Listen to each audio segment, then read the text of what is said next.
నమస్కారం ఘంటారావానికి స్వాగతం. ముందుగా ప్రధాన అంశాలు.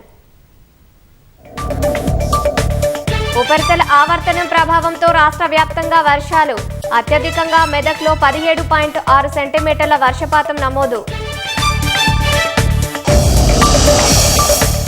రేపు పలు జిల్లాలకు ఎల్లో అలర్ట్ జారీ చేసిన వాతావరణ శాఖ. నిర్మల్, నిజామాబాద్, జగిత్యాల జిల్లాలకు భారీ వర్ష సూచన. బీసీలకు కోటా పెంపుతో దేశానికి ఆదర్శంగా నిలిచామన్న పొంగులేటి. ఈ నెల 15న కామారెడ్డిలో నిర్వహించే బహిరంగ సభ ఏర్పాట్లపై సమీక్ష. జూబ్లీహిల్స్ ఉప ఎన్నికలో కాంగ్రెస్ గెలుపు ముఖ్యమన్న దానం. అధిష్టానం సరైన అభ్యర్థిని ఎంపిక చేస్తుందని ఆశాభావం.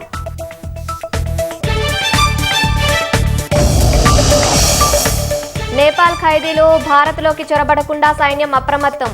ఇప్పటి వరకు 60 మందిని అదుపులోకి తీసుకున్న బలగాలు.